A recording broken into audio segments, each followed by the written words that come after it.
आजकल एक बहुत बड़ा मसला है कि बहुत सारे लोगों में, बच्चों में, ख़वातीन में आयरन की कमी बहुत ज़्यादा देखने में आती है।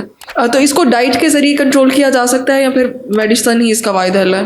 डिपेंड करता है टोटली कि किसी को आयरन डेफिशिएंसी किस हद तक है। अगर तो माइल्डली है और आपको मतलब आपको फील हो रहा है कि भाई आपको वीकनेस होती है, आपको चक्कर आता है, जैसे कई लोगों को सांस फूल जाता है, और एक कंडीशन भी हो जाती है जिसमें हम जिसे कहते हैं कि रेस्टिंग लेग सिंड्रोम, और भी किस्म की चीज़ें होती हैं। फटीग्ड आप बहुत ज़्यादा फील करते हैं, लेथार्जिक फील करते हैं, पूरा दिन आपका बहुत ही ज़्यादा जैसे थका हुआ फील करते हैं, आपको ऐसे लगता है कि आप दिन घसीट रहे हो। सही। तो ऐसी सूरत में यही है कि आप अपने ओन पे डाइट के थ्रू इसको कंट्रोल करने की कोशिश कर सकते हैं, लेकिन ऑब्वियसली सप्लीमेंटेशन साथ में आपको इंक्लूड करनी पड़ जाती है। तो डाइट के थ्रू इस तरह से है कि आप अपनी डाइट में जैसे अगर प्लांट सोर्सेज से बात करें तो लेंटिल्स वगैरह का या दालों का आप यूज़ कर सकते हैं, बीन्स का आप यूज़ कर सकते हैं, जैसे लोबिया वगैरह है उसका यूज़ करें, ग्रीन लीफी वेजिटेबल्स, स्पिनच वगैरह का इस्तेमाल जो है ज़्यादा किया जा सकता है। और उसके अलावा अगर आप एनिमल सोर्सेज की बात करें तो रेड मीट का जो है यूज़ किया जा सकता है, चिकन फिश का यूज़ किया जा सकता है।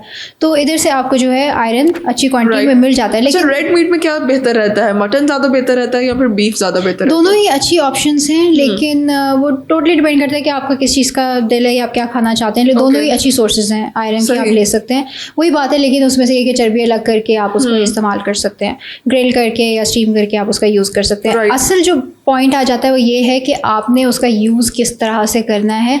कॉम्बिनेशन में इस तरह से कि आयरन को अगर आप विटामिन सी के साथ कंबाइन करके यूज़ कर सकते हैं तो बहुत अच्छा हो जाएगा। उसमें यह है कि आयरन की एब्जॉर्प्शन बहुत अच्छी होती है in presence of vitamin C. तो उस सूरत में आपने ये करना है कि अगर आप चिकन का यूज़ कर रहे हैं, आप मटन का यूज़ कर रहे हैं, आपने साथ में कोई ना कोई विटामिन सी से रिलेटेड चीज़ ज़रूर ऐड करनी है। फॉर एग्जांपल अगर आपने सालन खाना है, चिकन खा रहे हैं या मटन खा रहे हैं, तो उसमें आपने लेमन थोड़ा सा ऊपर से डाल दिया, तो वहाँ विटामिन सी आपको मिल जाता है, उसका टेस्ट बहुत अच्छा हो जाता है, बिल्कुल बहुत मज़े का हो जाता है वो।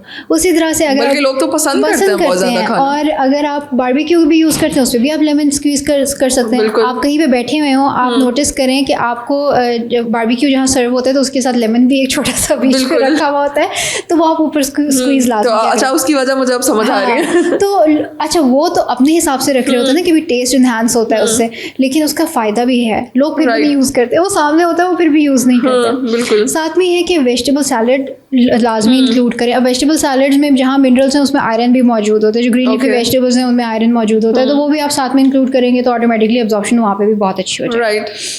तो ये आपने कॉम्बिनेशन में लाजमी यूज़ करना है। अगर जैसे सर्दियों का मौसम है तो आप ऑरेंज जूस जो है साथ में इंक्लूड कर सकते हैं, या ऑरेंज एक साथ में खा लें तो उससे भी एब्जॉर्प्शन अच्छी हो जाती है।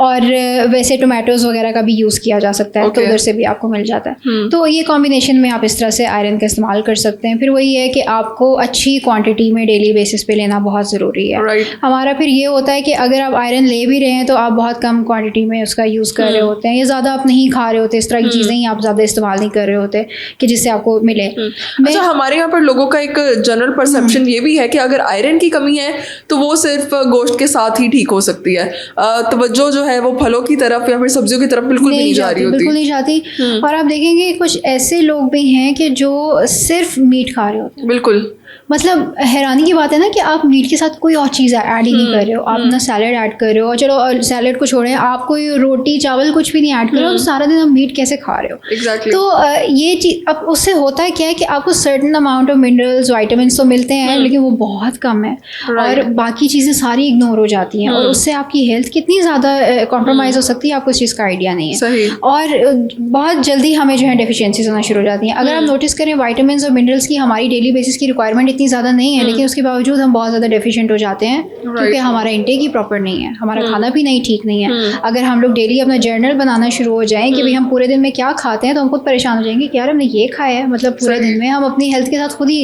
जो है कर रहे होते हैं। तो ये चीज़ें हैं। साथ में मैं ये बात करूँगी कि आपने सैलड्स हर चीज़ के साथ अब लाजमी इंक्लूड करें।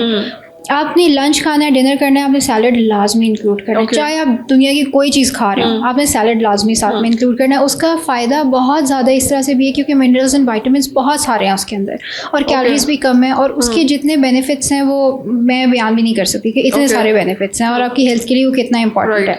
तो वो बहुत सारी चीज़ों को कॉम्प्लीमेंट करता है। आप किसी भी चीज़ के साथ खाएँ, आप खा सकते हैं। आप सालन रोटी के साथ, चावलों के साथ, आप किसी भी चीज़ के साथ सैलड इंक्लूड कर सकते हैं। यहाँ तक कि आप दाल के साथ भी, मतलब कई लोग जो सिर्फ दाल पसंद कर रहे हैं और वो साथ में रोटी नहीं खाना चाहते, Right. तो उसके साथ भी सैलेड आप ऐड करके खा सकते हैं उसके अंदर, Right. मिक्स करके खा लें। सूप्स के साथ यूज़ किया जा सकता है, सूप्स के अंदर यूज़ किया जा सकता है। Right. तो डाइट कंट्रोल करते हुए भी आप ये चीज़ें यूज़ कर सकते हैं। तो इससे अब ये है कि आपकी आयरन की भी जो रिक्वायरमेंट है वो पूरी हो रही है, एट द सेम टाइम आपका जो है वेट भी कंट्रोल हो रहा है, या जो भी आप गोल अचीव करना चाहते हैं वो भी साथ साथ हो रहा है। राइट, ये तो खाने पीने की बात हो गई, लेकिन अगर इसके साथ साथ हमने आयरन डेफिशिएंसी को सप्लीमेंट्स के जरिए कंट्रोल करना है तो कौन कौन से सप्लीमेंट्स जनरली यूज डिफरेंट करना मार्केट चाहिए? में सप्लीमेंट्स हैं, अगर आपको अच्छे ब्रांड्स का पता है तो आप उनके आयरन सप्लीमेंट्स जो स्पेसिफिकली आयरन फोकस्ड होते हैं उन Right. सप्लीमेंट्स का आप यूज़ कर सकते आयरन और जिंक के कॉम्बिनेशन के साथ हैं। भी कॉम्बिनेशन के supplements साथ हैं? भी यूज़ किया जा सकता है। ठीक है, वो भी इस्तेमाल किया जा बिल्कुल सकता है। ओके, बहुत शुक्रिया।